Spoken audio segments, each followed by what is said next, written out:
Selamat pagi semuanya. Hari ini kita akan bahas tentang analisis regresi linear sederhana. Ini merupakan salah satu topik statistik yang banyak dipakai di berbagai bidang, termasuk di bidang ekonomi, manajemen, psikologi juga, di kedokteran juga, di kehutanan, dan lain sebagainya. Kalau kita lihat dari sini, berarti ini sangat sederhana ya, analisis regresi linear sederhana. Ada kata sederhana, simple. Kenapa dikatakan analisis regresi linear sederhana? Nanti akan kita lihat kenapa disebut dengan regresi linear sederhana. Sebelumnya kita akan diskusi dulu tentang istilah regresi. Regresi itu disebut juga dengan ramalan ataupun taksiran. Pertama sekali dikemukakan oleh Francis Galton. Apa yang membuat dia melatar belakangi memunculkan regresi ini? Pertama, dia melakukan penelitian yang melalui observasi bahwa ada kecenderungan orang tua yang tinggi memiliki anak yang tinggi dan orang tua yang pendek memiliki atau mempunyai anak yang pendek.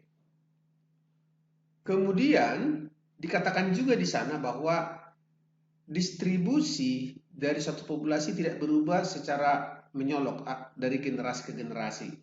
Artinya ada faktor genetika lah di sini ya, ada faktor genetika. Sehingga dia itu ingin ditaksir. Kemudian dia menggunakan sebuah istilah regresi yang artinya adalah kemunduran ke arah sedang.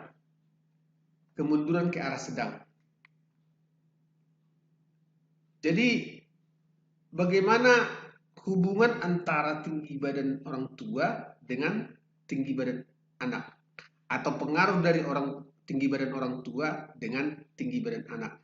Apakah semakin tinggi badan orang tua akan menghasilkan anak yang memiliki tinggi badan yang tinggi juga? Begitu juga sebaliknya. Jadi kalau kita lihat di sini, ada orang tua berbadan tinggi, ada orang tua berbadan rendah. Kemudian ada juga orang tua berbadan sedang. Jadi ditaksirlah berapa rata-ratanya, berapa yang mewakili keduanya. Bagaimana pengaruhnya? Itu di sini diilustrasikan. Apakah ada pengaruh tinggi badan orang tua itu terhadap tinggi badan anak? Regresi itu apa? Analisis regresi merupakan studi ketergantungan satu atau lebih variabel bebas terhadap variabel tidak bebas. Tujuannya adalah untuk meramalkan nilai variabel tidak bebas. Jadi ada ketergantungan satu atau lebih variabel bebas terhadap satu variabel tidak bebas. Jadi variabel bebasnya itu bisa 2, bisa 3, bisa 4, bisa 5, bisa 1. Karena dia hanya 1, berarti dia disebut dengan sederhana, simple. Karena dia hanya ingin melihat studi ketergantungan antara satu variabel bebas terhadap satu variabel tidak bebas. Itu regresi linear sederhana. Kenapa dikatakan linear? Karena dia itu hubungan ketergantungan mereka itu berbentuk garis lurus. Kalau dia itu tidak berbentuk garis lurus, itu dikatakan non-linear. Bisa berbentuk kuadratik, bisa berbentuk kubik, bisa berbentuk logaritmik, bisa berbentuk eksponensial, ataupun berbentuk yang lain. Ya, itu di sana. Jadi regresi di linear sederhana itu merupakan studi ketergantungan satu variabel terhadap variabel terikat, ya, studi ketergantungan satu variabel bebas terhadap satu variabel tidak bebas yang membentuk hubungan yang linear dengan maksud untuk meramalkan nilai variabel tidak bebas.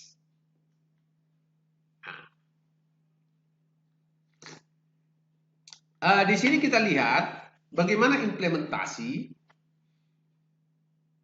Misalnya analisis regresi antara tinggi orang tua terhadap tinggi anaknya. Apakah tinggi orang tua itu menentukan tinggi anak? Semakin tinggi orang tua, apakah anaknya juga tinggi?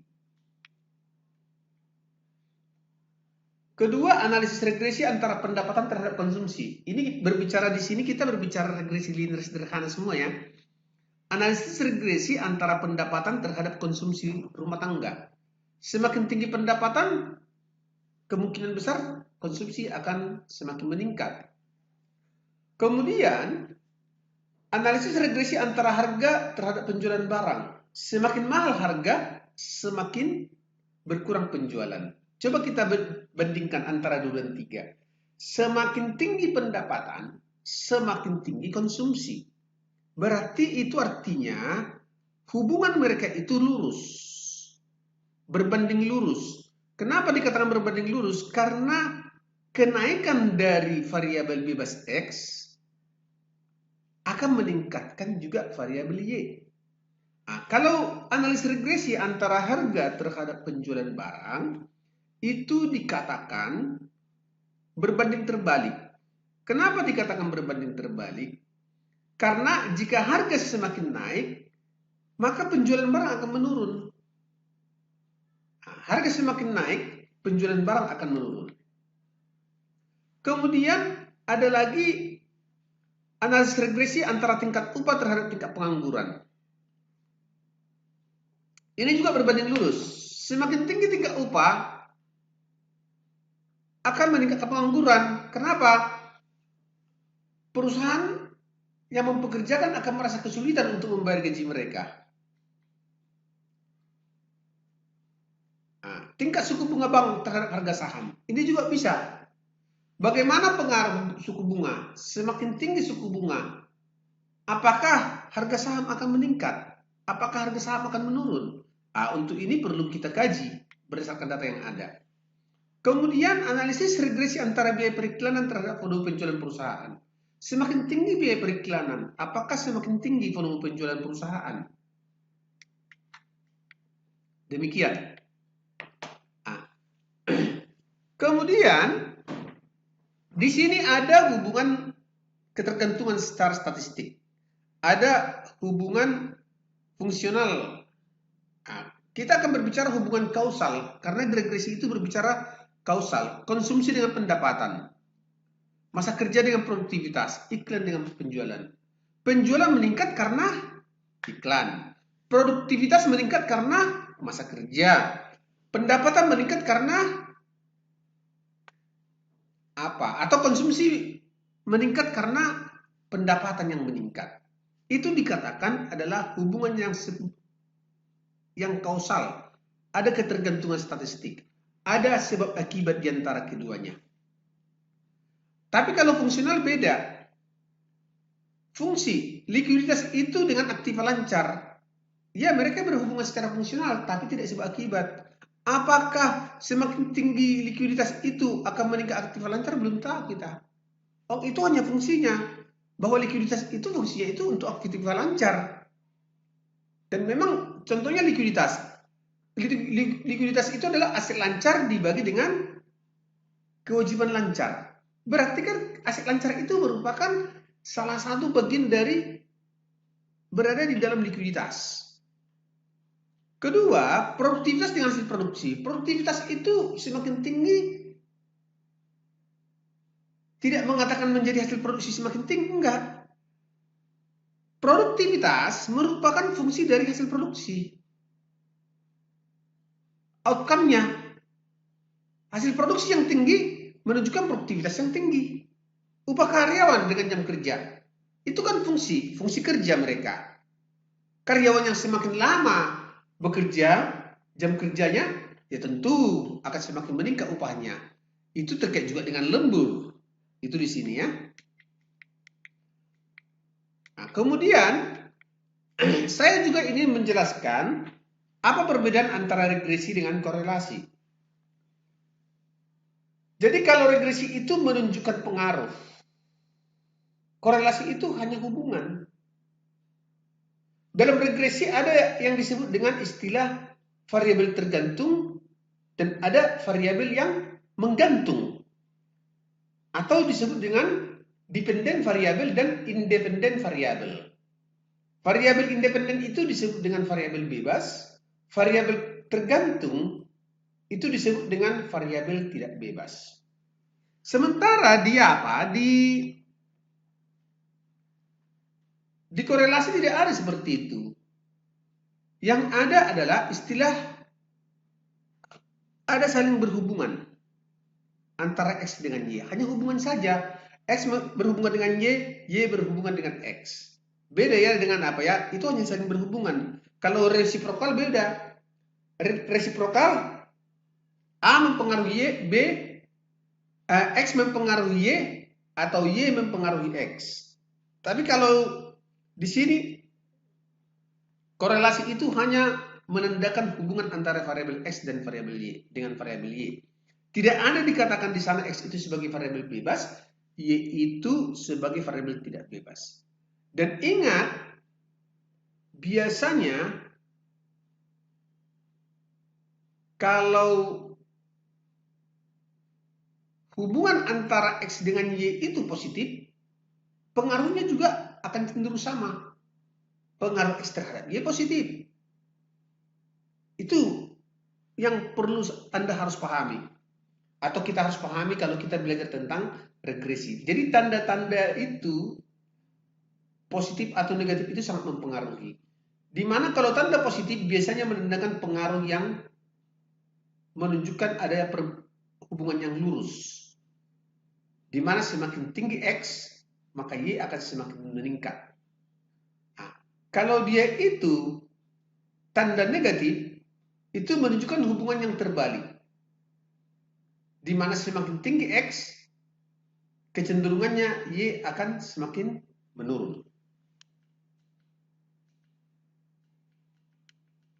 Nah, ini saya coba jelaskan kembali seperti apa saja dia itu. Ya, seperti apa saja. Variabel tergantung dan variabel bebas atau yang aktif. Jadi kalau Y itu ada istilah-istilahnya dikatakan variabel tergantung, variabel yang dijelaskan, variabel yang diramalkan, variabel yang diregresi, variabel tanggapan. Itulah variabel Y. Jadi dia respon, dia yang diregresi, dia yang diramalkan, dia yang dijelaskan, dia yang tergantung. Jadi dia bersifat pasif, tidak bergerak.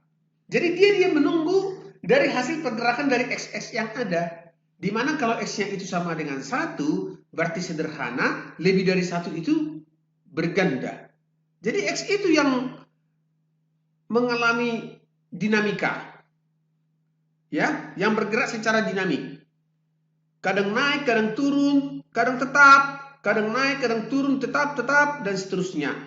Dan dia tergantung kepada pergerakan nilai si X tadi.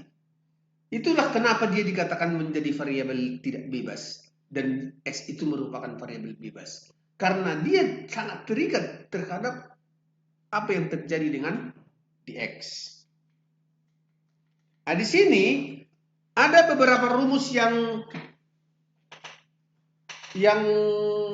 akan kami jelaskan. Pertama, rumus persamaan regresi linear sederhana itu adalah Y sama dengan A tambah B kali X tambah E. E itu disebut dengan residual. X itu merupakan variabel bebas. B itu merupakan koefisien regresi. Apa maksudnya? Nilai B itu adalah nilai koefisien regresi atau juga bisa dikatakan nilai kemiringan. Atau bisa juga disebut dengan tangen tangen dari kemiringan tersebut, berapa nilainya? Atau disebut juga dengan gradien. Itulah nilai B. Apa artinya? Nilai B itu artinya adalah apabila terjadi kenaikan dari X sebanyak satu satuan, maka bisa meningkatkan ataupun menurunkan Y sebesar satu satuan juga, sebesar B satuan. Jadi setiap peningkatan dari X bisa meningkatkan ataupun menurunkan nilai Y sebesar B ini. Sebesar koefisien regresi. Kenapa saya katakan ada meningkatkan, ada menurunkan? Karena kalau dia itu B-nya itu positif, berarti dia meningkatkan. Kalau B-nya sama dengan negatif, berarti dia itu menurunkan. Itu. Rumusnya B itu adalah N sigma XY dikurang sigma X kali sigma Y dibagi dengan N sigma X kuadrat dikurang sigma X dikuadratkan. Ini bisa juga dibuat menjadi B itu sama dengan, kalau semua ini dibagi dengan N, hasilnya itu adalah sigma X per Y bagi N dikurang sigma X sigma Y dibagi N dibagi dengan sigma X kuadrat dibagi N dikurang sigma X kuadrat, sigma X dikuadratkan dibagi N. Nanti ada juga rumus yang seperti itu, nanti akan kita perkenalkan. Kemudian A itu adalah sigma Y dikurang B kali sigma X dibagi N. Atau Y rata-rata dikurang kali B kali X rata-rata. Nanti kita lihat nanti bagaimana simulasinya. Nah itu ya, ini yang dikatakan. Ini nilai B itu juga sama seperti ini. Sama. Itu yang saya katakan tadi. Sama saja. Nah, itulah yang menunjukkan bahwa ada pengaruh. Ada pengaruh. Untuk melihat pengaruh tadi B, koefisien regresinya seperti apa, itu yang mau kita lihat di sini.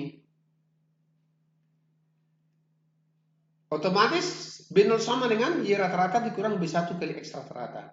Kalau dapat ini, berarti model itu sudah bisa kita temukan. Nah, pertanyaannya sekarang, apakah model itu layak atau tidak? Itu perlu pengujian. Itu perlu pengujian. Tapi itu untuk statistik 1 belum sampai di sana. Itu nanti akan kita pelajari pada saat kita belajar statistik 2. Nah, apa itu koefisien korelasi? Koefisien korelasi, tadi ada nilai korelasi ya, dijelaskan. Koefisien korelasi atau R adalah nilai yang menunjukkan kuat tidaknya hubungan yang linier antara variabel X dengan Y. Nilainya itu berada di antara min 1 sampai dengan 1. Nilai R tersebut. Kriterianya apa? Kita lihat di sini. Kalau R ada di antara 0 sampai 0,19, dia hubungannya sangat rendah. Karena kok tidaknya 0,2 sampai 0,399 hubungannya rendah. 0,4 sampai 0,599 hubungan antara X dengan Y sedang. 0,60 sampai 0,799 hubungan antara X dengan Y kuat.